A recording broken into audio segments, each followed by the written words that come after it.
I feel like this pose is a bit of a mood. Just me resting on my boob, feeling a bit reflective.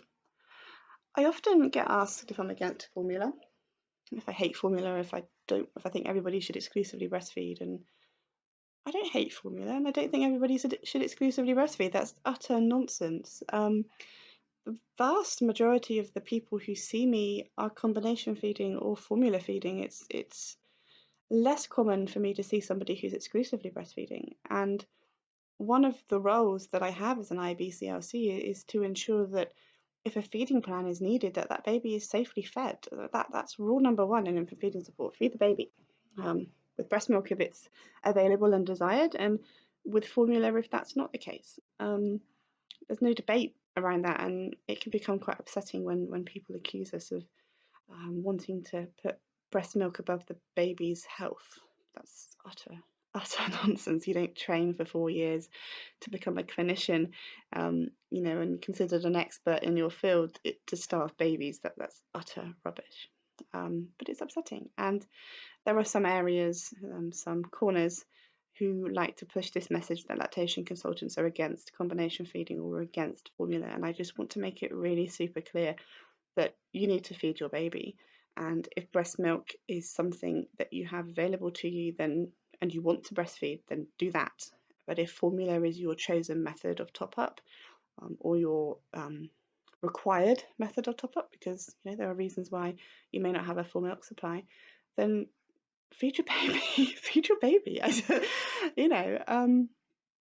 But yeah, I just wish that people would understand that we're not against formula. What we are against is mums not being adequately supported. So we know that most of the time, and we can't say every time because of course there are reasons why exclusive breastfeeding is physically impossible, but we know that most of the time exclusive breastfeeding is desired by the mother and would have been possible if she'd got the correct support. And this isn't the mum's fault that she didn't get the correct support.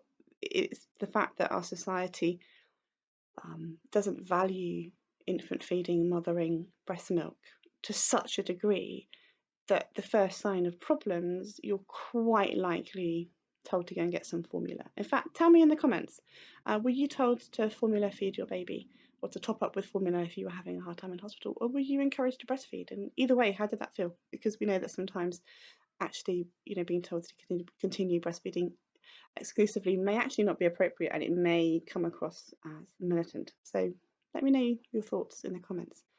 So yeah, our beef, if you like, my husband is cooking roast beef downstairs, that's a Freudian slip, is with people, mums wanting to breastfeed so badly. Look at me shaking my video. Mums wanting to breastfeed so badly, and the support that they need not being made accessible to them. That's what we struggle with, not the formula feeding. That's fine, that's required. Feeding your baby is never a debate, but lack of support being so normalized in our society and being just what we expect that we're not going to be able to breastfeed, we expect that we're going to need formula, and the people around us expect that at the first sign of a problem we'll just go, okay, let's go and get some formula. That's the problem, because we're squashing mums' desires, wishes, their rights to feed their baby with human milk. We're dismissing all of that with formula, with a tin of cow's milk, rather than supporting the mum and the baby to breastfeed safely to meet their goals, because apparently women and mothers aren't important, and our goals and our desires and our wishes aren't important. That seems to be the message that's coming across. This might be a bit controversial for my third video. I don't want to start any drama, I really don't. I just, it breaks my heart when people accuse lactation consultants of not caring about the babies, of being militant about breastfeeding, and that simply isn't the case. We get angry when we hear stories from mums over and over and over again about how they wanted to breastfeed, and we know, because we are the people that spend the most amount of time training in this field, that actually we could have quite likely have helped that mother to achieve a different outcome. That's what I get upset about. So yeah, let's have a conversation down below. And I'm going to wrap this up here before I start rambling anymore. But let me know your thoughts and like, subscribe, help me get my new channel off the ground. That would be awesome. And I will see you in the next one. Bye, everybody.